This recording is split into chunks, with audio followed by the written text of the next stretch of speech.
Hello welcome to the YouTube channel the cricket algorithm. आज हम बात करेंगे हिंदुस्तान के ऑलराउंडर्स के बारे में और मेरे favourite current allrounder Hardik Pandya के बारे में कि what makes him a different with like an approach as compare to the different allrounders और किस तरह से वो उनसे एक अप्रोच वाइज बेटर लगता है मुझे। सबसे पहले हम बात करेंगे इंडिया के टॉप ऑलराउंडर। हर हर एरा में जब से हिंदुस्तान ने क्रिकेट खेलनी शुरू की है एक अच्छे ऑलराउंडर्स उनको मिले। जैसे कि अगर आप अर्ली लाइक पार्टीशन से पहले अगर आप बात करेंगे तो विनू मनकट, जिन्होंने तकरीबन 1936 से लेके 1950 समथिंग फॉर 50 तक 55 तक खेला और 44 टेस्ट मैचेस में इनका रिकॉर्ड था तकरीबन 2000 रन थे और एक 162 विकेट्स थी। इस बीच में अगर आप बात करें तो विजय हजारे आ जाते हैं जिनके 30 मैचेस में 2000 रन है और 22-23 विकेटें हैं। अ, फिर आपके पास अगर हम देखें तो सॉरी ले, लेट 70s और 80s में कपिल देव आते हैं। मोहिंदर अमरनाथ आते हैं। मोहिंदर अमरनाथ जिन्होंने 150 मैचेस के अंदर 6,000 रन तकरीबन बनाए हैं और 80 विकेटें ली हैं। Kapil Dev, who can forget about it, like 356 matches almost और इन ओवरऑल। उस वक्त तो टेस्ट मैच और डीआईसी होते थे। 9,000 रन, 680 विकेटें दोनों फॉर्मेट्स के मिला के। ही वॉज द फर्स्ट वन जिन्होंने हेडली का रिकॉर्ड तोड़ा था 431 विकेटों का। 434 विकेटें थी उनकी। अब तो खैर बहुत आगे लिस्ट चली गई है। अब ये थे 80s के, लेट 80s के, अर्ली 90s के ऑलराउंडर। फिर 90s के रवि शास्त्री आ जाते हैं। 90s के अर्ली 90s और लेट 80s के अंदर आपके as an spin bowling allrounder. फिर उसके बाद मनोज प्रभाकर आ जाते हैं। मनोज प्रभाकर को कुछ लोग डिनाई करेंगे क्योंकि वो ऑलराउंडर थे या नहीं थे, लेकिन मैं उनको मानता हूँ क्योंकि उन्होंने मीडियम पेस बॉल बाकी इंडिया की तरफ से पेस बॉलिंग भी संभाली, ओपनिंग भी की है। दोनों सूरतों में उनके पास थे। Sachin Tendulkar was more than a batsman, more like a batsman, but लेकिन he is a handy bowling option। Saurabh Gangoli उसमें आते हैं जिनकी 100 के करीब विकेटें हैं ओवरऑल फॉर्मेट में। अब बात करते हैं अर्ली 2000 की, जब एक मेजर चेंज आया हिंदुस्तान की क्रिकेट के अंदर। तब आपके ऑल इंडियन टीम ऑलराउंडर्स पे बहुत ज्यादा हमें डिपेंड होती हुई नजर आ रही थी। जब खास तौर पे जवागल श्रीनाथ और वेंकटेश प्रसाद रिटायर हुए तो फिर आप आशीष नेहरा, जहीर खान आ गए, तो उसके बाद उन दोनों पे या बॉलिंग रिलाई कर रही थी। और फिर स्पिन ऑलराउंडर्स यानी युवराज सिंह उस वक्त आपके बॉलिंग ऑप्शन होते थे मिडिल ओवर्स के अंदर, अदर देन जो आपके और भी स्पिनर्स हम जनरली खिलाते थे। फिर युवराज सिंह के बाद अगर मैं बात करूंगा तो इरफान पठान कह सकते हैं एक अच्छा ऑलराउंडर थे उस ड्यूरेशन के अंदर। लेकिन उनको उतना एज अ बैटर यूटिलाइज नहीं किया गया जितना एज अ बॉलर उन्हें यूटिलाइज किया गया है यहाँ पर। Then comes the specific duration. यहाँ पर हार्दिक पांड्या का इंट्रोडक्शन होता है 2015 के अंदर। 2000, हाँ, 2015 में हार्दिक पांड्या ने फर्स्ट टाइम डेब्यू किया था।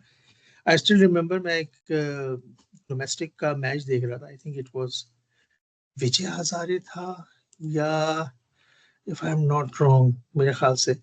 खैर, हार्दिक पांड्या की क्रिकेट बहुत ही डाउन लो स्ट्रीम से शुरुआत हुई। बड़ौदा में रहते थे। He was not belongs to a well off family. लेकिन दोनों भाई जो है क्रिकेट खेलते थे, टूर्नामेंट्स खेलते थे, ball hard ball tape ball के। और उससे उन्होंने बहुत ही ग्राउंड लेवल से क्रिकेट स्टार्ट की, गलियों से छोटे छोटे टूर्नामेंट, फिर डोमेस्टिक में खेलना शुरू किया गुजरात बड़ौदा की तरफ से उन्होंने। Then I remember it was Mushtaq Ali का फाइनल था शायद। दूसरी टीम में इरफान पठान भी थे। उस वक्त 2015 की बात कर रहा हूँ मैं। मैंने देखा है हार्दिक पांड्या को बॉलिंग करते हुए। He was bowling like 86 87 miles और वो गेंद दोनों तरफ घुमा रहे थे। फाइनल था उस वक्त। और वो और फिर जब बैटिंग की बारी आई थी तो ही केम वन डाउन। वो वन डाउन बैटिंग करने आया था। उसने बड़ा अच्छी इनिंग थी और वो मैच जितवाया था। एंड एग्जैक्टली मैं उसकी बॉलिंग खत्म हुई थी उसके बाद इंडियन टीम ऑस्ट्रेलिया का शायद टूर कर रही थी। Hardik Pandya was selected in that one. तो वो मुझे उसका डेब्यू कभी भूलता नहीं है। आहिस्ता आहिस्ता हार्दिक पांड्या ने अपने आप को ग्रूम करना शुरू किया। कुछ गलतियां थी, अगर आप होती हैं अब वो, लेकिन उसकी तरफ से मुझे बहुत कम गलतियां नजर आती हैं। जब वो ग्राउंड में आता है तो वो एक डिफरेंट किस्म का प्लेयर होता है, उसका फोकस बहुत स्ट्रांग है हार्दिक पांड्या का। अगर आप 2017 की चैंपियंस ट्रॉफी के फिनाले देखें तो उसके अंदर वो अकेला खड़ा हुआ था, 70 रन बना के, और वो जडेजा आउट नहीं करता, शायद might be the picture could be different. लोग कहते हैं कोई और आउट कर लेता, और से स्पिनर्स को मारा, पार्ट टाइमर्स को मारा, लेकिन वो कोशिश, अकेला खड़ा हुआ था, उसे रन आउट करा गया था, आउट नहीं किया गया था। इसी तरह से जब महेंद्र सिंह धोनी रिटायर हुए 2019 में, पहले वो T20 का पार्ट थे, फिर उसका ओडीआई का पार्ट बने, बीच में उन्हें कैप्टनसी दी गई। At any instant this guy have proved a lot. बीच में उसके पर्सनल इश्यूज भी हुए, जिसकी वजह से काफी लोगों ने उसको बू किया, या ग्राउंड के अंदर बू किया, लेकिन he came back in the final of 2024, और जिस तरह की उसने बॉलिंग की है, outstanding. He was the one with Bumrah, मतलब 5 ओवर में, 15 ओवर में मैच खत्म हो गया था साउथ अफ्रीका का almost, and then Bumrah came up with an over, और उस बंदे ने, आपको याद रखे, क्लासन की विकेट दिलवाई थी फाइनल में, आउटसाइड ऑफ स्टंप गेंद करके। So that is one of a kind performance होती है हार्दिक पांड्या की। अगर आप ओवरऑल मैचेस देखें उसके, तो टेस्ट मैचेस में उससे ज्यादा नहीं है, 10 टेस्ट मैच खेले, 500 रन 32 की है, 100, 450 है, 17 विकेटें ली हैं उसने। ओडीआई के अंदर उसने 94 ओडीआई में 2000 रन बनाए हैं, 32 की एवरेज है। नंबर 6 नंबर 7 पे बैटिंग करता है, 11 50s है, 91 विकेट्स हैं उसकी। T20 के अंदर उसने 124 T20 खेले हैं, 2000 रन है, 28 की एवरेज है, 7 50s हैं, और तकरीबन तकरीबन 100 विकेट्स हैं। तो ये एक ऑलराउंडर के परस्पेक्टिव से बहुत अच्छी है। मैं इसको अच्छा इसलिए कहता हूँ, अभी और भी ऑलराउंडर्स हैं, अक्षर पटेल भी अच्छा है, नितेश कुमार रेड्डी भी रिसेंट डेज में बहुत अच्छा परफॉर्म कर रहे हैं। इसका फोकस और इसकी जो प्लानिंग होती है, जब ये विकेट पे आता है, उसको पता होता है कि मैंने इस वक्त क्या करना है। कभी आप देखेंगे जब ये 2022 का फाइनल था, उसने पार्टनरशिप लगानी थी, इसको कितना भी आपने पुश कर लिया, कुछ भी कर लिया, लेकिन इसने कसम खाई भी थी, मैंने आउट नहीं होना, तो मैं आउट नहीं होना, अनटिल अनलेस लास्ट ओवर में 22 रन या 18 रन चाहिए, तो उस वक्त तक इसने स्लॉग नहीं किया था। वरना ये जब तय करके आता है तो करके आता है। फोकस बहुत स्ट्रांग है इसका। 2022 के अंदर था। अब 2022 के ही अंदर जब इंग्लैंड के खिलाफ सेमीफाइनल खेल रहे थे, रन इतने नहीं थे, केएल राहुल लेटे पड़े थे विकेट के ऊपर, रन ही नहीं बन रहे थे उनसे। इस बंदे ने आगे जिस तरह से क्रिस जॉर्डन की यॉर्कर के ऊपर जो उसने फ्लिक पे छक्के मारे हैं इसने, ये जो किसी इसकी क्लास होती है ना, कि किस वक्त गेम को पेस करना है, किस वक्त गेम को, और उसे पता होता है मैं क्या कर रहा हूँ। बांग्लादेश के खिलाफ मैचेस हो रहे थे, उसने जिस तरीके से उसको 3 बाउंसर मारी, चौथी पे उसने कीपर के एग्जैक्ट ऊपर से 6 मारा था। अच्छी ही नहीं है, वो कहता हूँ, लेकिन मुझे बहुत पसंद है, ये उसकी परफॉर्मेंस है। Just to add up one more thing, एक ऑलराउंडर और है जिसको शायद हम बोलना भूल गए, ना बोलूंगा तो अच्छा नहीं लगेगा, रॉबिन सिंह।